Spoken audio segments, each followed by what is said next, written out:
bénissons Dieu pour ces 30 matins de transformation, car nous recevons beaucoup de la part de Dieu en parole, en onction, en présence, en gloire, en bénédiction. Amen. Et aujourd'hui, je vais continuer les enseignements sur l'amour, et j'avais promis chaque dimanche d'enseigner sur les signes de l'amour. Le dimanche passé, j'ai enseigné sur l'amour se met à la place de l'autre. Amen. Et aujourd'hui, je vais parler de l'amour ne soupçonne pas le mal. Tu peux dire à ton voisin de droite, à celui de gauche, à celui de derrière, celui de devant, surtout celui qui te boude. Amen. Nous sommes debout, nous allons lire la parole de Dieu. 1 Corinthiens 13, verset 4e jusqu'au verset 7. 1 Corinthiens 13, 4 à 7. Vous y êtes?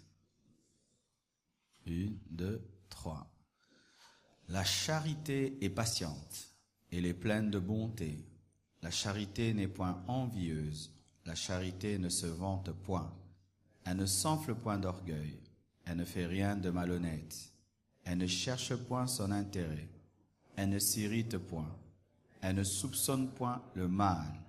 Elle ne se réjouit point de l'injustice, mais elle se réjouit de la vérité. Elle excuse tout, elle croit tout, elle espère tout, elle supporte tout. Et pour le message de ce matin, nous sommes au verset 5e, la dernière partie. Elle ne soupçonne point le mal. Amen. Nous allons également lire dans l'Ancienne Alliance 1 Samuel 17, verset 28. 1 Samuel 17, verset 28. Vous y êtes? 1 Samuel 17, verset 28. 1, 2, 3. Eliab, son frère aîné, qu'il avait entendu parler à ces hommes, fut enflammé de colère contre David, et il dit, « Pourquoi es-tu descendu et à qui as-tu laissé ce peu de brebis dans le désert? Je connais ton orgueil et la malice de ton cœur, c'est pour voir la bataille que tu es descendu. » Acclamons la parole. Asseyez-vous, s'il vous plaît. Je vous prie de suivre attentivement ce message, car il va élever notre niveau de sanctification. Car l'amour nous conduit à un niveau plus élevé de la sanctification. Dans la sanctification, il y a des niveaux. Et souvent, nous stagnons dans notre sanctification en nous contentant d'un niveau qui se limite aux actions. Si je ne vole pas, si je ne suis pas dans l'impudicité, si je ne suis pas idolâtre, si je ne suis pas sorcier, je me sanctifie. Mais nous oublions souvent la place des pensées dans la sanctification. Parce que Dieu nous demande de nous sanctifier aussi en pensée. Et le message que j'apporte ce matin, c'est un message qui touche à la pensée. Et aussi aux paroles, mais des paroles qui sont engendrées par la pensée. L'amour ne soupçonne pas le mal. Qu'est-ce que cela veut dire? Cela veut dire que l'amour n'imagine pas le mal chez le frère ou la sœur. Quand tu aimes, tu ne peux pas t'asseoir en train d'imaginer le mal chez l'autre. Il n'a pas fait le mal, il n'a rien dit, il n'a rien fait, mais toi, tu imagines le mal en lui.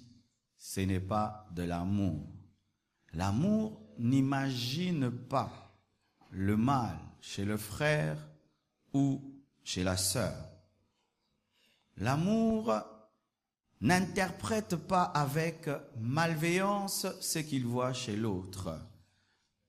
L'amour n'a pas une vue négative de l'autre, où toute interprétation sur l'autre est toujours dans le mal. Toujours dans le mal, jamais tu ne vois le bien dans l'autre, tu ne vois que le mal. L'amour ne cherche pas l'époux aux autres. Vous connaissez cette expression, chercher l'époux à l'autre. C'est-à-dire chercher tout le temps des petites erreurs, tout le temps des petits défauts, tout le temps. Donc, ça devient tout un travail dans ta vie. Chercher seulement le mal dans l'autre. L'amour ne cherche pas l'époux aux autres. L'amour ne confirme pas sans vérifier les choses. L'amour ne confirme pas sans vérifier. On accuse quelqu'un auprès de toi, tu ne te donnes pas la peine de vérifier. Tu crois directement, sans preuve ni rien. Alors que même la Bible nous dit qu'on ne reçoit pas l'accusation d'un ancien si ce n'est par la déposition de 2 témoins. Amen. Mais tout ce qu'on te dit sur quelqu'un, tu crois facilement. L'amour vérifie avant de confirmer. L'amour ne juge pas sur base des apparences. Tu vois, il a l'apparence d'un voyou, tu dis que c'est un voyou. Tu vois quelqu'un qui a une certaine apparence, tu dis c'est un sorcier. Tu vois quelqu'un d'une certaine apparence, il n'a rien fait, n'a rien dit, rien que sa mise, rien que sa manière d'être à l'extérieur, tu lui colles une étiquette. J'ai été étonné. Une fois, je suis allé en Afrique du Sud et puis on m'a dit qu'un homme devait venir me prendre. Et puis je vois une voiture qui vient me prendre. Celui qui sort de là, un blanc, grande de taille, je crois il avait même 2 mètres, costaud comme tout, avec des tatouages, il a mis Jésus ici, une croix ici. Et puis je me suis senti en danger dans la voiture. J'ai dit, mais ça c'est quel genre de personne? Et puis il commence à m'expliquer, pasteur, j'ai fait l'arthéophilie et moi j'ai un ministère pour les drogués. Moi, je vais dans les boîtes de nuit, je demande la permission de prêcher, on arrête la musique mondaine, on me donne le micro et puis je prêche. Et quand je vais faire la musculation, comme il y a beaucoup de voyous, quand ils voient que j'écris Jésus, ils me posent c'est qui et puis je leur explique et puis je les convertis. Mais moi, en tant que Congolais, cet homme n'est pas rempli du Saint-Esprit. Tu juges les gens sur base de leur apparence. Tu ne te donnes pas la peine même de creuser un tout petit peu. Comme il ressemble à ça, donc il est comme ça. L'habit ne fait pas toujours le moine. Même les païens l'ont dit. Amen. Hein? Tu juges l'autre. L'amour n'adhère pas à une mauvaise opinion sans vérifier. Tu peux arriver dans un lieu, il y a une opinion courante, tout le monde dit la même chose, telle personne est mauvaise, telle et telle. Et tu arrives dans ce milieu, tu ne te donnes pas la peine, comme tout le monde dit que c'est une mauvaise personne, donc c'est une mauvaise personne. Tu as vérifié? Non, j'ai pas vérifié. Tout le monde dit que c'est une mauvaise personne, donc c'est une mauvaise personne. Il y a des gens que j'ai rencontrés qui m'ont dit, oh pasteur, oh tu es humble, pourquoi? Oh, on nous disait tu es orgueilleux, tu es un orgueilleux, tu es un orgueilleux. Tu es comme ça. Pourquoi? Tout le monde dit que tu es l'orgueilleux. Toi aussi du coup, tu prends maintenant des positions face à lui, c'est un orgueilleux et tout. Mais tu l'as jamais approché, tu l'as jamais salué, jamais tu l'as fait. Mais de loin seulement, c'est un orgueilleux. Pourquoi? Les gens m'ont dit. Alléluia. L'amour ne juge pas sans preuve. Ne juge pas sans preuve. Lorsqu'on accuse quelqu'un auprès d'un homme qui a l'amour, il demande les preuves. Alléluia. C'est ça la qualité des gens qui ont l'amour. Où sont les preuves? Où sont les preuves? Est-ce que vous êtes sûr? Est-ce que vous êtes sûr? Lorsqu'on accuse quelqu'un auprès de toi et tu crois facilement, c'est un signe de méchanceté. C'est un signe de méchanceté. Les gens qui ont l'amour demandent les preuves. Donnez-moi les preuves. Est-ce que c'est vrai? Donnez-moi les preuves. Non, tel a dit non. Donnez-moi les preuves. Et même dans la justice des hommes, on appelle le bénéfice du doute. C'est-à-dire, même si on attrape quelqu'un dans le mal, on lui concède le bénéfice du doute. Même les païens qui n'ont pas le Saint-Esprit, dans leur droit, ils ont établi le bénéfice du doute. Mais parmi les chrétiens, si on dit, donc c'est vrai. L'amour ne fait pas des accusations gratuites. À l'occasion de rien, tu commences à dire des choses, divaguer, tu dis pourquoi j'ai pensé, donc c'est, j'ai senti, donc c'est, et tu racontes, tu peux même appeler des gens, tu racontes et tu racontes et tu racontes et tu racontes. Pour toi c'est rien, mais tu ne sais pas ce que tu es en train de créer. L'amour ne fait pas des accusations gratuites. L'amour ne sait pas. L'amour plutôt sait qu'il est pas omniscient. Un homme qui a l'amour sait que je ne connais pas tout. Et comme je ne connais pas tout, je peux me tromper dans mes jugements. Mais les gens qui n'ont pas l'amour se comportent comme des bons dieux. Lui, il connaît tout. Lui, s'il te regarde comme ça, donc il est comme ça. Donc lui, il est Dieu, il peut sonder les cœurs des gens, les caractères des gens. Alors que même ceux qui ont un détecteur de mensonges se trompent des fois. Alléluia. Il y a certains détecteurs de mensonges qui fonctionnent, on te met là et puis sur base de ta tension et de ton pouls, on peut savoir si tu mens ou pas. Mais il y a des gens qui sont capables de se concentrer et de changer même leur battement cardiaque. De sorte qu'ils savent peut-être, c'est vrai, mais à 90%, c'est vrai à 80%. Mais toi, tu peux confirmer les choses sur le genre comme si tu es Dieu. Comme si tu es Dieu. Alors que même les prophètes se trompent sur les cœurs des gens, mais toi, tu peux confirmer que tu maîtrises le cœur d'un homme. L'amour reconnaît qu'il est incapable de tout connaître. Un homme qui a l'amour dit souvent, je ne sais pas. Je ne peux pas confirmer. Alléluia. Un homme qui a l'amour, on peut dire des choses, dit, ça je ne sais pas. Ça je ne sais pas. Ou on te dit, mais qu'est-ce que tu dis? Je ne sais pas. Je ne peux pas confirmer parce que je ne sais pas. Mais les gens sans amour, ils confirment des choses alors qu'ils ne sont pas sûrs que c'est vrai. L'amour n'est pas rempli de préjugés.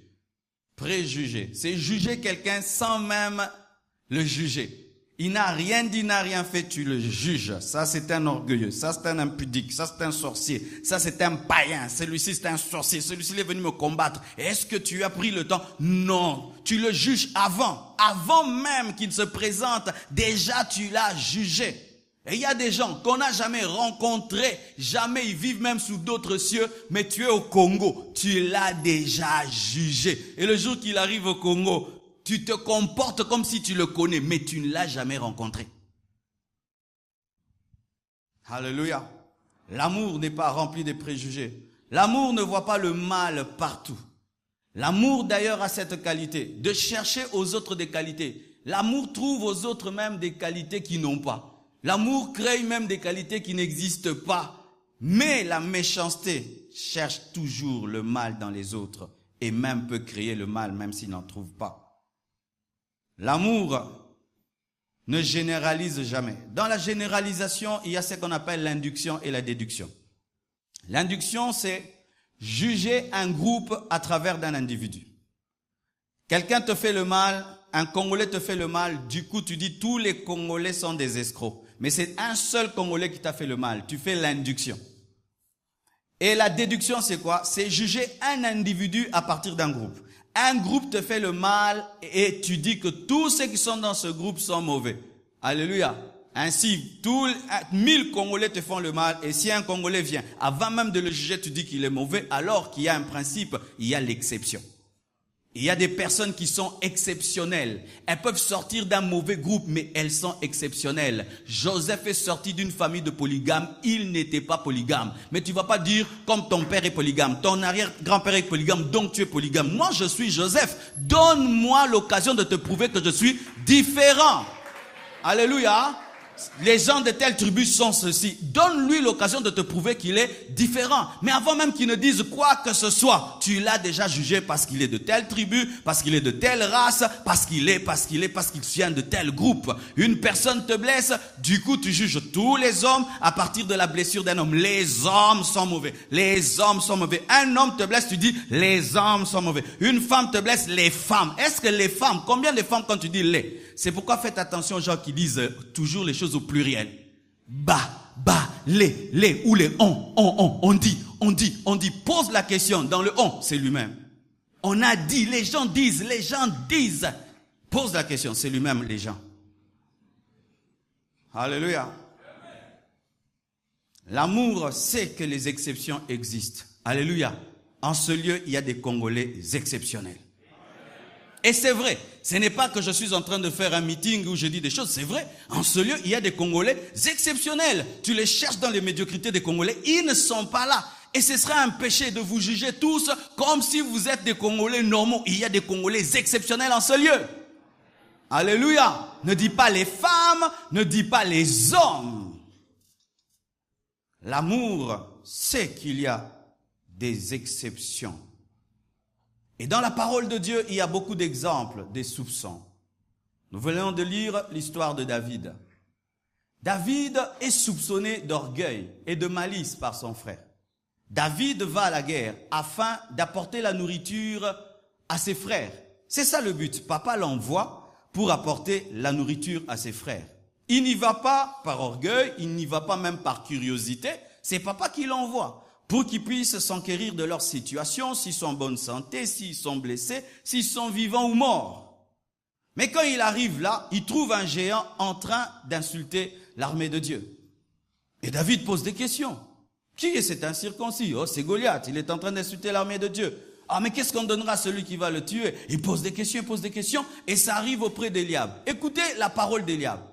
Il appelle David, il dit, toi, je connais ton orgueil et ta malice. Tu es venu ici pour seulement une curiosité enfantine et te faire voir, et à qui tu as laissé le peu de troupeau de papa. Il pense que parce qu'il est l'aîné de la famille, il maîtrise le cadet alors qu'il n'est pas Dieu. Celui qui vit dans le soupçon pense qu'il te maîtrise. Ne dites jamais je te connais. Amen. Hein? Les soupçons nous poussent à penser que nous te maîtrisons. Comme je le connais, s'il dit ça, c'est ça. S'il parle comme ça, bien aimé, tu ne le connais pas. Ce jour-là, ce n'était pas le curieux, c'était un oint de Dieu en train d'être guidé par sa destinée, parce que le Goliath qui t'insulte, pour lui c'est une porte pour qu'il devienne un général. Maintenant, il juge David comme étant un berger, alors que le temps du berger est déjà passé, c'est le temps du roi qui est venu, mais lui pense que le petit berger est en train de venir voir les choses de la guerre, alors qu'il est appelé à devenir le général des guerriers. Pourquoi? Parce qu'il pense qu'il maîtrise, le petit David, mon petit que je maîtrise. Tout ce qu'il fait, c'est l'orgueil. Tout ce que, bien aimé, faites attention même aux gens qui ont des défauts. Ils n'en ont pas tous les jours. Un jour même, un voleur peut ramasser une chose, il te donne. Alors, donne toujours aux gens l'occasion de changer. Ce n'est pas que ce sont des démons. C'est le démon qui ne fait que le mal et le mal et le mal et le mal. Mais l'homme, même s'il fait le mal, un jour il fait le bien. Même le sorcier, il ne mange pas tout le monde. Même le sorcier a une femme qui ne tue pas. Le sorcier ne mange pas tout le monde. Alléluia. Alors lui, il connaît son petit. Mon petit, c'est un courageux tout. Donc c'est toujours son courage qui est venu. Alors que ce n'est pas le courage, c'est la destinée. Alléluia. Combien de fois nous appelons des David des orgueilleux? Combien de fois nous appelons des David des malicieux alors qu'ils sont en train de vivre leur destinée? Combien de fois nous avons traité tous ces gens qui ont des grandes visions d'orgueilleux alors que ce n'est pas l'orgueil, c'est la destinée? Ce n'est pas parce que tu ne comprends pas le comportement de David que tu vas lui coller une étiquette. Et ce n'est pas parce que un jour David a opéré avec orgueil qu'il reste orgueilleux. La vie n'est pas une photo, la vie c'est un film. Alléluia. Ce n'est pas parce qu'un jour quelqu'un fait le mal et que toute sa vie il fait le mal. Il a fait le mal il y a 10 ans. Mais toute sa vie. Ah, comme il avait fait le mal ce jour-là, donc aujourd'hui, non bien aimé. Si toi tu changes, les autres changent. Si toi tu changes, les autres changent. Mais la méchanceté nous amène à nous concentrer que sur le mal d'hier et d'oublier que les gens se répandent, ils se convertissent, ils changent, ils prennent des décisions. C'est ta malice et c'est ton orgueil. Mais non, aujourd'hui, ce n'est pas ça. Aujourd'hui, c'est la destinée. La preuve, je vais tuer Goliath. Et il a tué. Pire encore, dis pire encore. Un jour, Jésus est invité prêcher, disons manger, dans la maison d'un homme appelé Simon le lépreux. Et pendant qu'il mange, il y a une femme prostituée, qui entre dans la maison et qui commence à laver les pieds de Jésus-Christ avec quoi? Pas avec de l'eau, avec des larmes et en train de les essuyer avec les cheveux. Quelle scène érotique! Imaginez ça. Tu entres dans mon bureau et puis tu trouves Une sœur avec les longs cheveux en train de laver mes pieds avec les larmes et les cieux avec les cheveux. C'est sûr que tu vas sortir de là à des intercesseurs. Il faut prier beaucoup parce que là, l'œuvre de Dieu est en danger. Alors que dans cet acte qui paraissait être l'acte de séduction, il y avait l'adoration. Et Simon, qu'est-ce qu'il dit? Simon dit, si cet homme était un vrai prophète, il aurait su quel genre de femme est en train de lui faire cela. Et Jésus, pour lui révéler que je sais quel genre de femme c'est et c'était. C'est et c'était. Oh my God. C'est et c'était. Il dit maintenant, Simon, que cette femme fait ce qu'elle fait parce que je lui ai beaucoup pardonné. Je lui ai beaucoup pardonné. Elle est déjà dans le passé.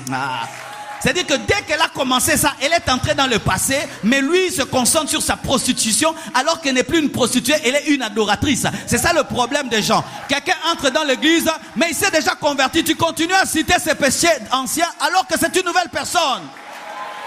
Ah non, cette sœur va faire tomber le pasteur. Pourquoi? Je la connais dans le monde. Dans le monde, tu la connais. Maintenant, tu la connais. Alléluia. Alléluia. Ainsi, vous voyez des impudicités partout dans l'église. Bien aimés, nous sommes des hommes de Dieu. Tout le monde peut s'approcher de nous. De nous, le savon lave tout. Les jeans, les polos, les pyjamas, le savon lave tout. Alléluia.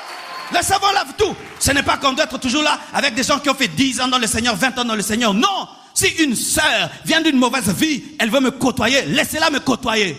Elle a besoin du savon. Un savon qui commence à avoir peur de la saleté, c'est un mauvais savon. C'est un savon. Alléluia. Ainsi on soupçonne, on voit le mal partout. Et ils ont soupçonné qui? Jésus-Christ de Nazareth, l'homme sans péché. Tu vois le soupçon là où ça peut t'amener? Ça peut t'amener à soupçonner même des gens insoupçonnables. Mais moi, si j'étais Jésus, je poserais maintenant la question à Simon. Comment il connaît cette adresse? Peut-être que tu étais son client.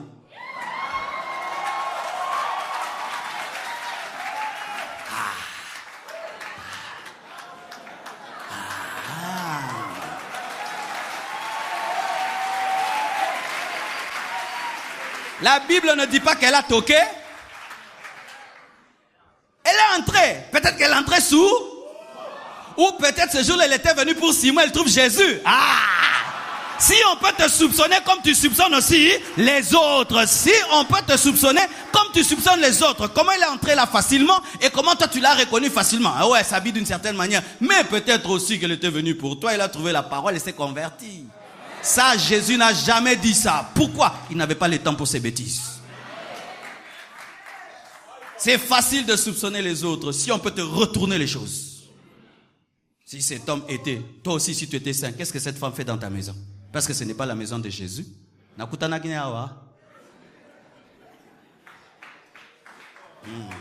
Alléluia.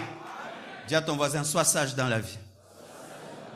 Amen. Acclamons le Seigneur.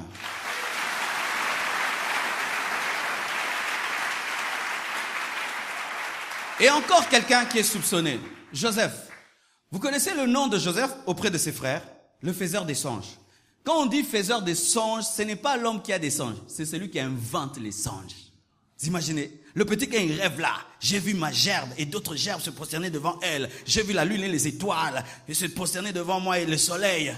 On dit, c'est petit. C'est un orgueilleux qui veut maintenant influencer papa à lui donner beaucoup plus, à l'habiller mieux que nous. Un faiseur de songes. Mais ce n'était pas un faiseur de songes. Il avait des songes authentiques et réels. Le faiseur de songes n'était pas un faiseur de songes, c'était un ministre.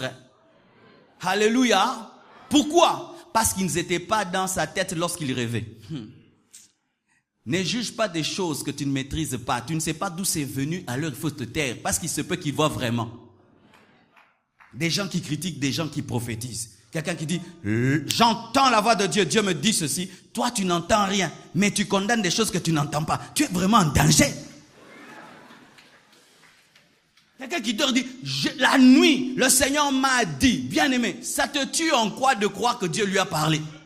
Alléluia. Maintenant, tu vas entrer. C'est pas Dieu, c'est pas Dieu. Est-ce que Dieu t'a dit que c'est pas lui? Dieu dit que ce n'est pas Dieu si Dieu t'a dit que c'est pas lui. Mais si Dieu ne t'a pas dit que c'est pas lui, bien aimé, garde-toi. Il se peut que l'inventeur sera ton sauveur. Parce que le faiseur de songes, c'est celui qui a sauvé les gens qui se moquaient de ces songes. Ils étaient dans ces songes. Les songes dont ils se moquaient étaient leur salut. Tu vas les même soupçonner les bonnes choses qui te béniront.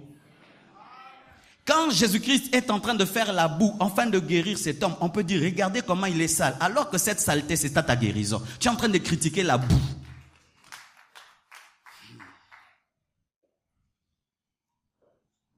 Soupçon. Pas seulement lui, encore un autre.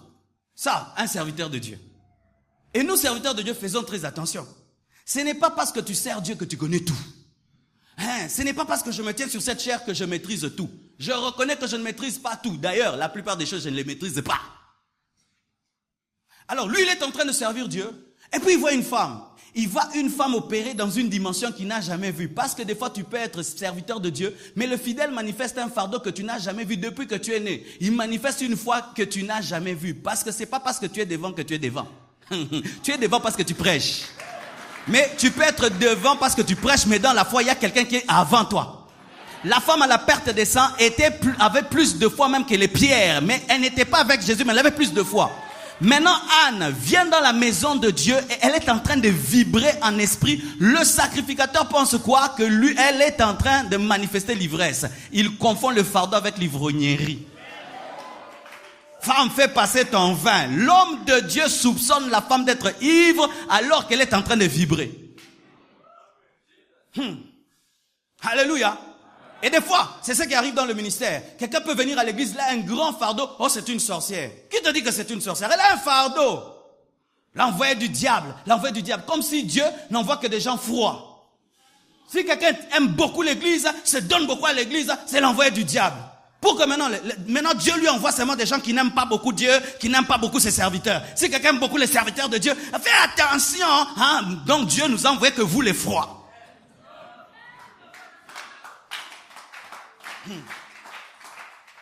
Et c'est ça. Des fois, nous sommes en train d'adorer. Il y a des gens qui s'agenouillent ici, ils pleurent. Il y a des gens qui les critiquent. Regardez cela. Ils sont en train de se faire voir. Ah bon? Tu es sûr qu'ils sont en train de se faire voir? Non, tu es en train de confondre le fardeau avec l'ivrognerie. Ah, regarde cela, comment il danse. Regarde comment celui-là. Bien aimé, est-ce que tu as compris? Elle est en train d'enfanter un prophète qui te dépassera. Car la Bible nous dit en ce temps-là, les visions étaient devenues rares. Mais elle, quand elle a engendré Samuel a commencé à voir. Et la Bible dit, aucune de ses paroles n'était tombée à terre. Quelqu'un peut venir à l'église, il a un fardeau, il veille, il jeûne, il est tout le temps là. Ne venez pas le critiquer si vous ne comprenez pas ce qui se passe dans sa vie. Bien aimé, tais-toi, laisse Anne vibrer. Laisse Anne vibrer. Si tu ne comprends pas sa vibration, tu lui poses la question, maman, c'est quoi? C'est l'ivresse ou c'est l'esprit? Là, elle t'explique. Mais si tu ne comprends pas, ne dis rien. Alléluia. Ah, vous voyez comme le frère là, il vient donner là. Il y a déjà, regarde, ses frères, il vient se faire voir. Mais tu ne sais pas ce qu'il a demandé dans son cœur. C'est ça le problème. Sacrificateur Élie, ce n'est pas parce que tu es sacrificateur que tu es Dieu. Ce n'est pas parce que tu connais Dieu dans une dimension que tu connais tout. Tu ne connais pas tout. Tu ne connais pas tout. Faites attention aux gens qui veulent prétendre tout connaître.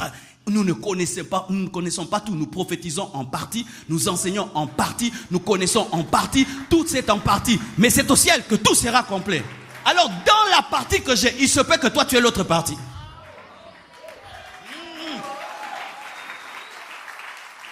Je suis sûr qu'après avoir rencontré Anne, je crois que la vie de prière du sacrificateur, il était affecté. Lui aussi, il a commencé à faire comme elle. Ah, si vous ne savez pas, des fois je suis édifié par vous. Hier, j'étais à un deuil. 3 sœurs de cette église ont perdu leur père. On a enterré hier.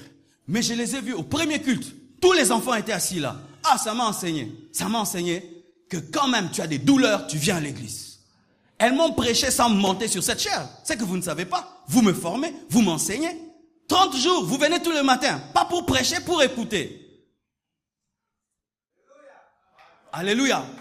Ce n'est pas parce que tu montes ici que tu connais tout sur les gens et que tu peux prétendre tout connaître sur les gens. C'est une erreur. Si tu ne comprends pas l'expression de la soif de quelqu'un, garde-toi de parler.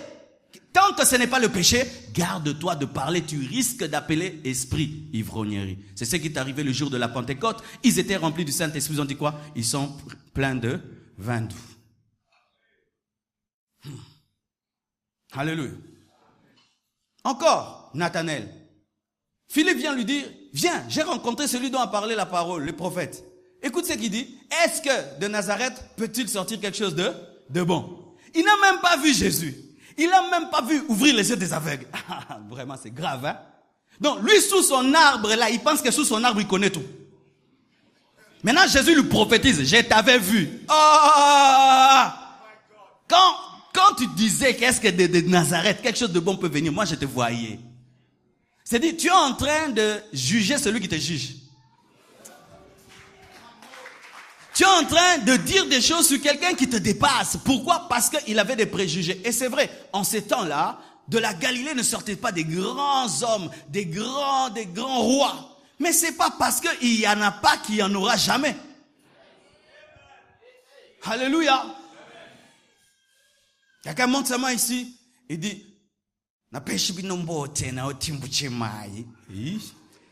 ça, mais le lait de mon bima, allez là. Alléluia. Il n'a même pas commencé. Du coup, déjà, vous êtes prêts. Oh Dieu, donne-nous l'humilité. Donne-nous la force de le supporter. Donne-nous la force de le supporter. Seigneur, Seigneur. Oh Dieu, aujourd'hui, on va voir. Des préjugés. Il n'a même pas rencontré Jésus. Il n'a même pas vu parler. Du coup, il dit que rien de grand. Alors qu'il était le plus grand de tous. Alléluia. Alors qu'il était le plus grand de tous. Mais lui, est-ce que quelque chose de grand peut sortir de là? Pourquoi? Des préjugés. Juger quelqu'un sans l'avoir vu ni écouté.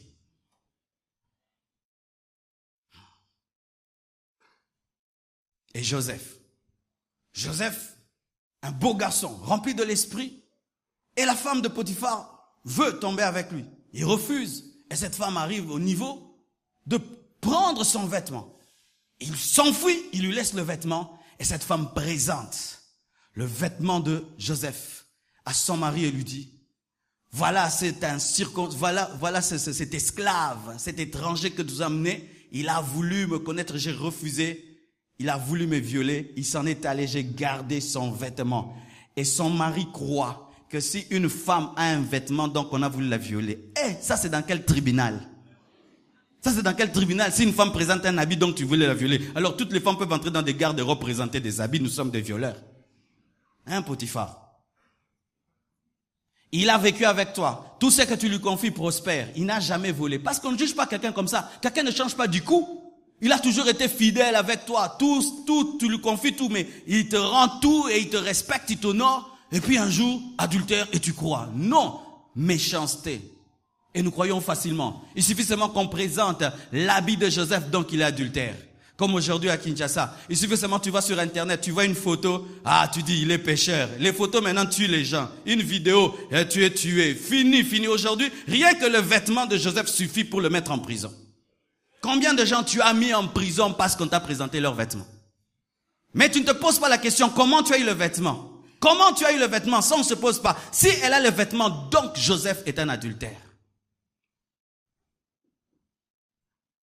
Et Job, un homme riche, mais un homme qui vit dans la sainteté. Il a atteint un tel niveau de consécration de sainteté que Dieu et Satan causent à son sujet. Ils disent, nous allons voir. Satan dit, il t'aime parce que tu l'es béni. Et Dieu dit, il m'aime parce qu'il m'aime. Il dit, c'est bon, permets-moi de toucher à ses biens, de toucher à sa santé, toucher tout ce qu'il a. Et tu verras s'il ne va pas te maudire. Il perd sa femme, il perd ses enfants, il perd ses biens, il perd sa santé, et ses amis viennent et disent, Dieu t'a frappé. Tu es frappé, tu as péché. Comment est-ce que tu réagis face au malheur des gens? Il suffit que quelqu'un ait des malheurs, c'est un pécheur. Il suffit qu'un homme de Dieu tombe malade, Dieu l'a abandonné. Il suffit seulement que ton frère ait des problèmes sur problèmes, Dieu l'a abandonné. Alors qu'il était le champ de bataille de Dieu et de Satan. Tous les problèmes ne sont pas des jugements. Il y a des problèmes qui sont des épreuves. Il y a des combats qui sont même le produit de la consécration. Quelqu'un craint tellement Dieu qu'il a des problèmes. Des fois même ne pas avoir de problème, c'est un signe que tu n'es pas consacré. Mais les non consacrés insultent les problèmes des consacrés. Vous voyez ça? Quelqu'un est malade, il a péché. Quelqu'un traverse des moments difficiles, il manque de foi. Si tu n'as pas telle et telle bénédiction, donc tu n'as pas la foi. nous jugeons, nous soupçonnons, nous disons des choses dans le cœur lorsque les autres sont dans les malheurs. Un jour, un pasteur, son enfant va prendre un bain dans la piscine et il se noie, il meurt. Écoutez ce que les gens disent. Alexis, moi, on n'a pas école. Vous imaginez ça? Quelle méchanceté. Quelle méchanceté. Il pleure son enfant, mais on dit qu'il a bouffé son enfant pour que le ministère soit grand. Comme si c'était le seul homme sur cette terre qui a perdu un enfant dans la piscine. Bien-aimé, dis à ton voisin, ne fais pas ça. Dis-lui, l'amour ne fait pas ça. Dans cette ville, nous avons connu de telles choses. Vous connaissez la servante de Dieu, Laure Mbongo, qui a été diffamée. On raconte des choses sur elle, qu'elle est orgueilleuse. Elle a rencontré une star de la musique, et puis il paraît qu'elle ne l'a pas reconnue, qu'elle n'a jamais vue. Et vous savez que c'est faux. La vraie émission, ils étaient l'un face à l'autre, l'une face à l'autre, et l'une a reconnu l'autre. Mais les gens ont pris que cette partie-là. Il y a une servante de Dieu dans cette ville qui avait manqué des enfants pendant un temps.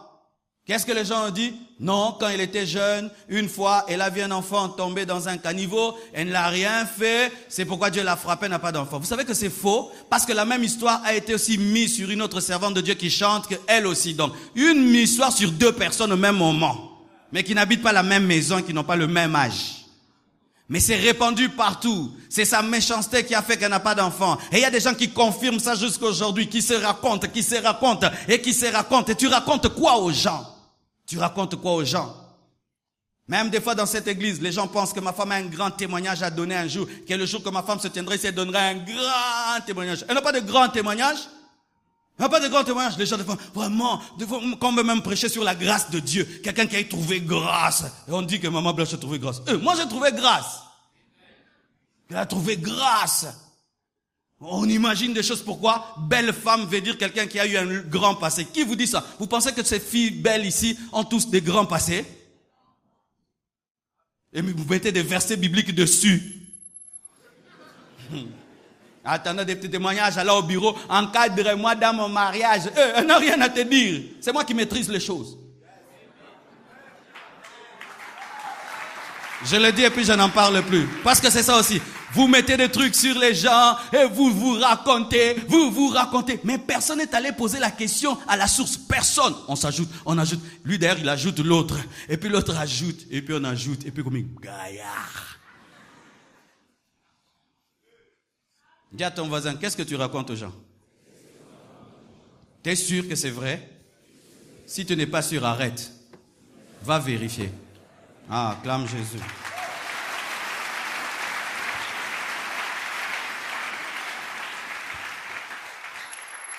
Si une femme est belle, elle est impudique. Est-ce que c'est vrai? Est-ce que c'est vrai? Est-ce que c'est Satan qui vous a créé, vous qui êtes belle? Alors, habillez-vous comme les musulmans, cachez cette beauté démoniaque. Alléluia. Si une femme est claire, elle est impudique. C'est vrai? Et les bois noirs ne commettent pas l'impudicité. Hein? Donc l'impudicité, seulement, c'est être clair. Quand on est noir, on est saint. Hein? Les noirs, vous êtes saintes. Les noirs. Bois noir, vous êtes saintes. Vous êtes saintes. Clair de peau veut dire péché.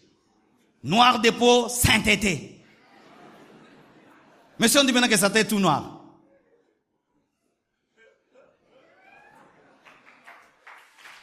Alléluia. Si quelqu'un est une métisse, c'est quoi? Péché. Métisse, péché, métisse, péché. C'est vrai? Il n'y a pas de métisses qui craignent Dieu. Il n'y a pas de métissés qui craignent Dieu comme nous. Moi, je suis la preuve. Voici. Ah. Voici une preuve que tu peux être métissé, tu crains Dieu. Voilà. Mais du coup, métis, tu veux épouser mon enfant? Jamais. Oh, kindumba mokegozala mwana nyokwama. Sans preuve. Il se peut que c'est l'homme de la vie de ta fille. C'est lui qui va bénir votre vie. Mais non, parce qu'il est métissé. Les frères, quand Dieu te fait grâce, tu veux épouser une femme, elle est très belle. Ah non, moi je peux épouser une très belle femme. Non, j'aurai trop de problèmes. Tous les hommes seront derrière elle. Tu es en train de rater. Tu rates.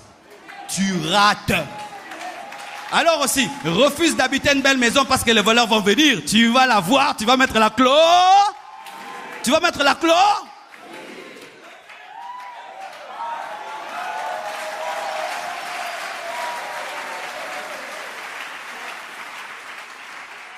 Tout Moulouba, orgueilleux, bien-aimé. Il y a un papa dans cette église. Non, mais tu ne sauras même pas qu'il est né là-bas. Purifié, sanctifié par le Saint-Esprit, libéré de tout. Il y a des Balouba qui sont humbles. Tu ne crois pas ça? Tu vois, tu ne crois pas. Donc tu limites l'œuvre du Saint-Esprit. Il y a des Bakongo qui donnent. Oui. Il y a des Bakongo qui donnent. Il y a des Baswahili qui ne s'enivrent pas. Oui, il y a des Baswahili qui ne s'enivrent pas. Oui, bien aimé. C'est pas tout le monde du Bandundu qui a la sorcellerie. Non. Archi faux. Mais qu'est-ce qui se passe? Nous avons des étiquettes sur chaque tribu et des fois Dieu voudra te bénir au travers de quelqu'un d'autre qui n'est pas de ta tribu. Tu te bloques toi-même. Est-ce que de Nazareth, quelque chose de grand peut venir? Oui, Jésus est venu de là.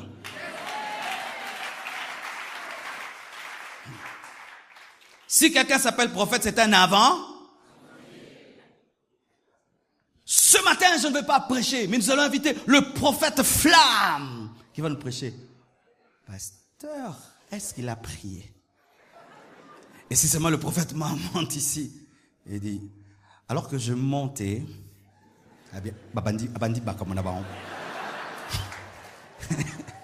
j'ai vu un ange là-bas et ici un feu et là-bas la gloire. Il fallait que le pasteur lui-même prêche la parole. Bien aimé, tout le monde n'est pas pasteur, tout le monde n'est pas enseignant, tout le monde n'est pas apôtre. Il y a aussi des prophètes. Les prophètes, c'est un appel de Dieu. On en a besoin dans l'église. Si Dieu t'appelle à être prophète, sois prophète, ne change pas et ne t'appelle pas pasteur, parce que être prophète, c'est être un aventurier. Ainsi, qu'est-ce qui arrive? Même les gens qui ont l'appel prophétique refusent l'appel. Pourquoi on les appelle des aventuriers alors qu'on a besoin des prophètes? Si quelqu'un s'appelle apôtre, il devient apôtre. Ah! Vous voyez l'orgueil, vous voyez l'orgueil, vous voyez l'orgueil. Mais si le lion est lion, il est lion. Ce n'est pas l'orgueil. Si l'éléphant est l'éléphant, appelez-le éléphant. Vous pensez que Dieu n'appelle que les pasteurs et les évangélistes pour les rendre humbles? Non. Dites amen. Si Dieu commence à l'élever, voilà, on commence à soupçonner. Vous voyez, il va changer, il va devenir orgueilleux. Maintenant, les gens commencent à voir un orgueillomètre face à toi. Vous connaissez l'orgueillomètre, l'appareil qui mesure l'orgueil.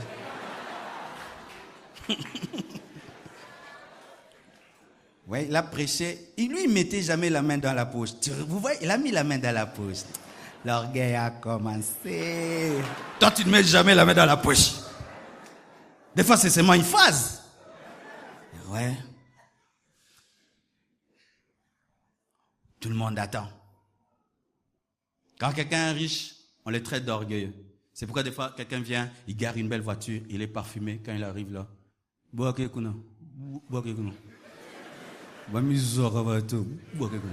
brisé, le Saint-Esprit brise le bateau. Aux églises ensemble. Tu es complexé, tu es jaloux.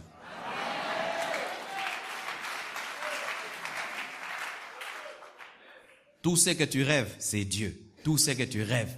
Est-ce que c'est vrai que tout ce que tu rêves, c'est Dieu? Tu rêves de quelqu'un qui te poursuit le matin, décision. Quitte-le, quitte-le.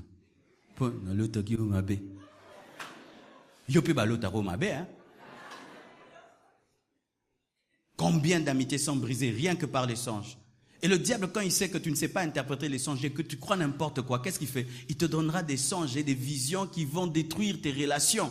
Ne croyez pas facilement. Quelqu'un qui dans la vie t'aime, il t'aime vraiment et c'est un bon frère, une bonne sœur, rien qu'à cause d'un songe. Tu dois dire, Seigneur, si c'est toi, montre-moi encore. Et ça revient, Seigneur, montre-moi. Mais pas une fois, du coup, tu brises une relation. Oh non, quand il me poursuivait, c'était avec un couteau. Peut-être que tu avais le souci, le couteau de la maison était abîmé. Ouais. Et c'est pourquoi faites attention avec les témoignages qu'on donne dans la ville des sorciers et tout le reste. Oh non, les sorciers, si tu épouses une sorcière, quand vous dormez, elle peut te mettre une jambe comme ça, elle te bloque. Et maintenant tu épouses quelqu'un, et puis la nuit, tu te réveilles, elle t'a mis comme ça. Elle m'a bloqué pour s'envoler, pour que moi je reste. Et puis maintenant, le matin, elle te donne la nourriture, je ne mange pas, je suis en jeûne, en prière. Et puis tu vas faire une réunion de famille. Alors que non, lorsqu'on aime quelqu'un, on dort avec lui, le corps cherche toujours l'autre. Tu te comprendras ça quand tu vas te marier. Tu vois seulement la jambe cherche.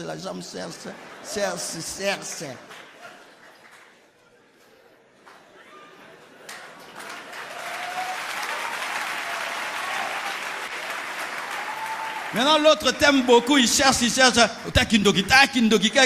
Bolingo.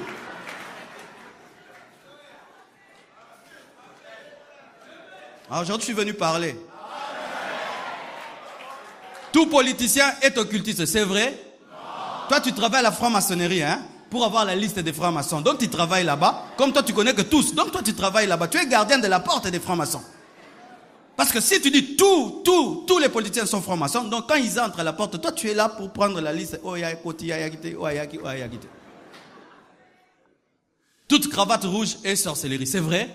Frère, regardez le frère ci derrière. Ketch rouge. Nœud rouge. Asa Kindoki, concordé frère, félicitations.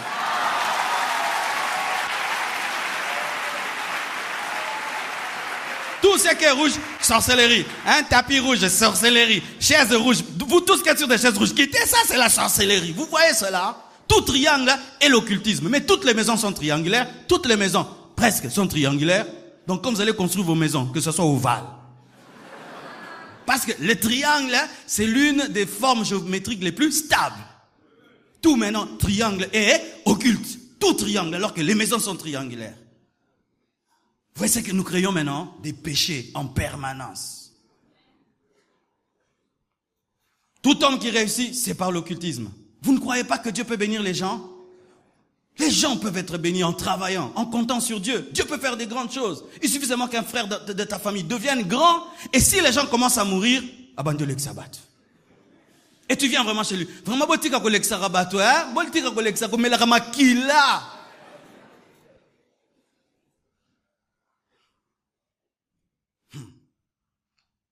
Dieu te donne l'argent. Si seulement quelqu'un s'approche de toi, c'est pour ton argent. Bien aimé, c'est pas tout le monde qui s'approche de toi pour ton argent.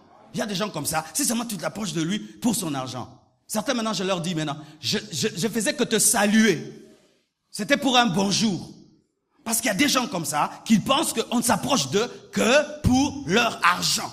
Pour l'argent. L'appeler, c'est pour son argent. L'aimer, c'est pour son argent. Non, il y a des gens qui t'aiment pour rien. J'aimerais dire aux gens ici, il y a des gens qui t'aiment pour rien, même si tu es riche, qui t'aiment pour rien, qui n'ont même pas besoin de ton argent. Ils aiment ta personne. C'est important qu'on vous dise aussi cela.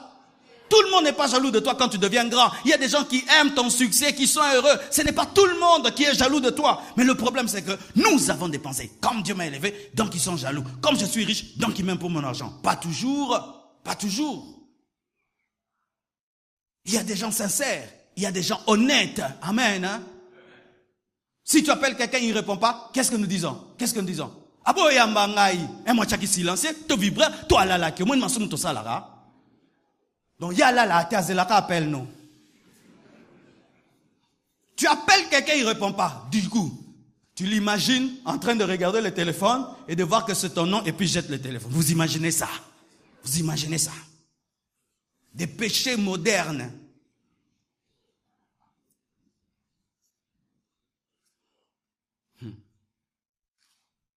Si quelqu'un est pasteur, c'est un voleur d'eau. Vous. C'est grave, hein? De sorte même que quelqu'un peut venir à l'église pendant une année, jusque-là, il est en train de te discerner.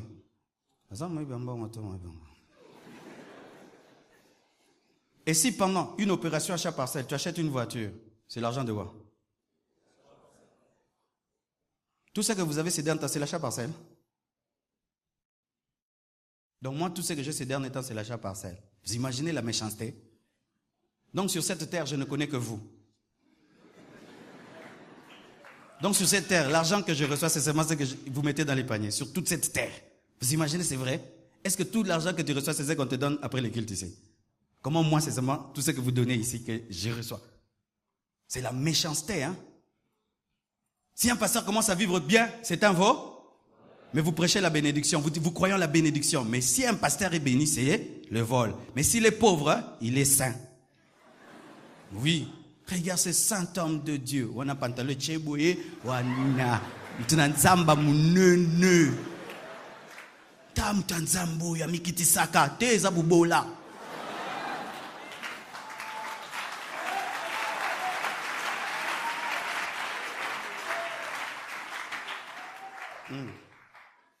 Si quelqu'un dit qu'il est voleur des offrandes, quand le pasteur voyage, les gens ne donnent pas. Ah, on n'est pas sûr, ça va arriver. Ça arrive toujours. Cette église est organisée, ce n'est pas une boutique. Mais vous soupçonnez les gens. Les choristes, ils sont charnels, ils font que chanter. Voilà les pensées qu'on a des choristes. Vrai ou faux? Vrai ou faux? Oh. Des chantres, un simple chantre. Et ils aiment que chanter, ils n'ont pas l'onction, ils n'ont pas la puissance. Vous pensez que vous craignez Dieu plus que Sylvain? Toi, tu peux gérer des jolies filles comme ça et tu fais rien. Toi.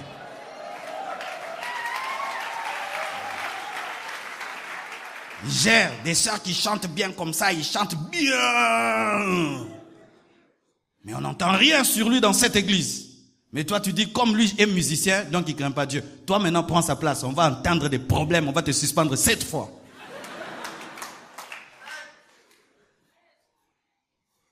Des pensées mauvaises. Mais on prie. Mais on a des mauvaises pensées sur les autres. Quand quelqu'un est infirme, c'est un sorcier. L'infirmité, c'est la sorcellerie. L'infirmité, c'est sorcellerie. Est-ce que c'est vrai que parce que quelqu'un a un os déformé, parce que seulement son cerveau ne fonctionne pas bien, il a un membre déformé, ça fait de lui un sorcier? Est-ce que la déformation de l'os, c'est la déformation de l'âme? Est-ce que la déformation d'un visage, c'est la déformation de son âme? Vous pensez que les personnes belles ont des cœurs beaux? Mais si quelqu'un a une déformation, quelque chose, du coup c'est la sorcellerie. Si il est bossu dans sa bosse, la bosse c'est la sorcellerie, la bosse kunki. Vrai ou faux? Le péché. Quand j'étais jeune, combien de fois j'ai souffert? Les gens me traitaient d'albinos, d'albinos, d'albinos. Les gens te voient, ils crachent dans leurs vêtements. Ils crachent dans leurs vêtements. Et des chrétiens comme ça. Quand tu vois un albinos, c'est un sorcier. Un sorcier chrétien. Enfant de Dieu. Et on se battait tout le temps à la récréation. Tout le temps on se battait. Tout le temps. Jusqu'à être fatigué. Alléluia. Si on te donne la nourriture, on veut t'empoisonner. Vous qui ne mangez jamais chez les gens, mais qui êtes toujours pressés à donner la nourriture, n'en donnez plus aux gens. Quand tu viens chez autrui de l'eau, je suis en jeûne. Nourriture, je suis en jeûne. Mais quand quelqu'un vient chez toi, tu aimes toujours le servir et qu'il mange. Donc lui, c'est un gourmand qui a tout le temps l'appétit. Comme tu ne manges pas chez autrui parce qu'on va t'empoisonner, ne présente pas la nourriture aux autres. Eux aussi, ils sont autant prudents que toi. Soupçonnant tout le temps, on va m'empoisonner. Dans l'eau, on va t'empoisonner. Et si tu manges chez quelqu'un, après tu as une indigestion.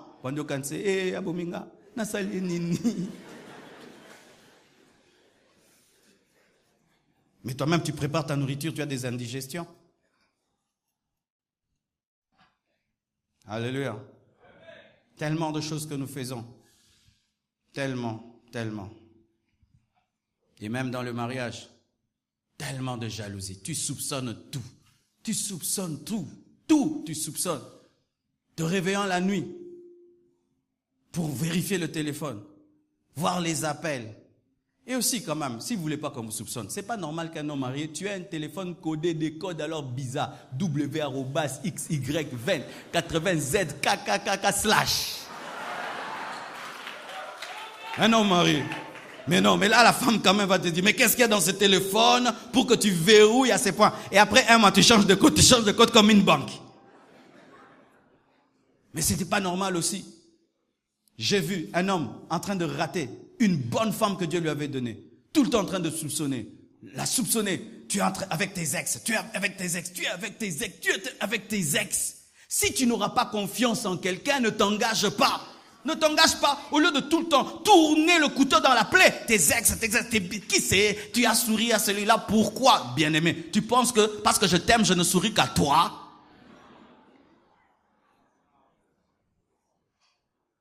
Alléluia. C'est pourquoi, bien-aimés frères et sœurs, je vous conseille de faire ceci. Lorsque tu soupçonnes, sache que tu détruis la réputation des autres sans preuve. Et tu fais des dégâts irréparables. Un jour, quelqu'un voit un homme qui sort d'un hôtel avec une femme la nuit et il va raconter partout, il a adultérin, je l'ai trouvé dans un hôtel avec une femme et tout. Mais c'était sa propre femme. Mais il est allé raconter partout qu'il est tombé dans le péché alors que c'était sa propre femme. Quand tu médis et quand tu soupçonnes et tu confirmes, tu détruis. Et des fois, c'est irrécupérable parce que tu n'iras pas partout pour arranger. Tu n'iras pas partout pour arranger. Et tu freines ta propre vie. Pourquoi? Tu limites ceux qui peuvent te bénir. Tu limites toi-même. Quelqu'un ne t'a rien fait. Du coup, tu le taxes d'une chose, alors que c'est lui qui porte ta bénédiction. Imagine que Élie soupçonnait le corbeau. Le corbeau lui amène la nourriture. Il a mangé cette nourriture. Il ne l'a pas taxé d'impur parce que Dieu l'avait sanctifié.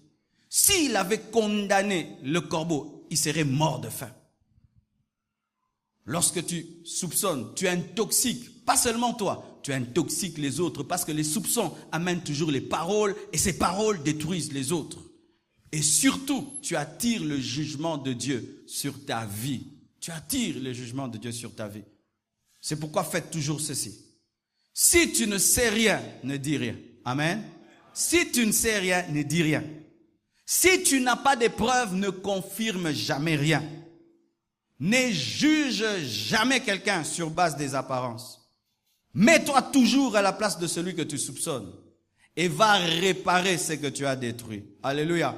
Va réparer ce que tu as détruit. J'ai fait cela dans ma vie. Quelqu'un qui se donnait un nom. Big. Et moi, je disais, un orgueilleux. Il s'appelle Big. Il s'appelle Big Prophète. Un orgueilleux. Sans même savoir pourquoi on l'appelait comme ça. Yokuti lisolo na katikati ou enchaîné. Erreur, hein? N'est-ce pas qu'il y a des films quand tu le trouves au milieu, tu ne sais rien, il faut recommencer au début. Moi, j'entre au milieu. Et ce que nous ignorons dans la vie, c'est que quand tu soupçonnes et tu critiques, la pierre que tu lances finira par tomber sur ta tête.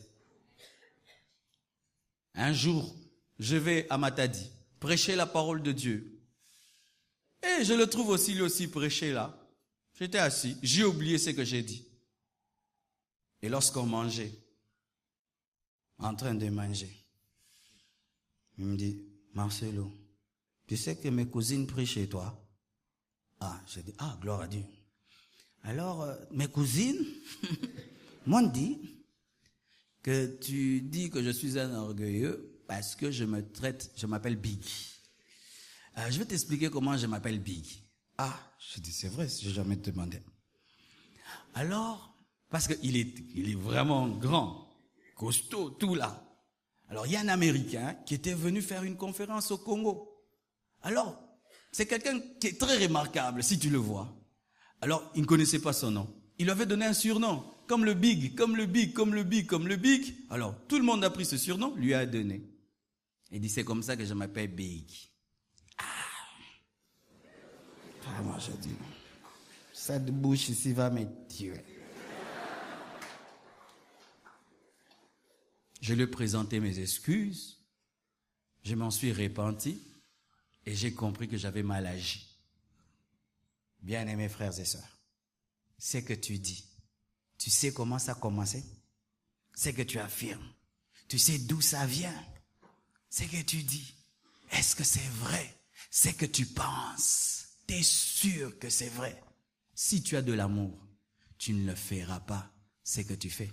Parce que tu te mettras seulement à la place de l'autre et tu voudras que chaque fois qu'on veut dire quelque chose sur toi ou penser, qu'on te donne le temps de prouver. Que Dieu vous bénisse abondamment.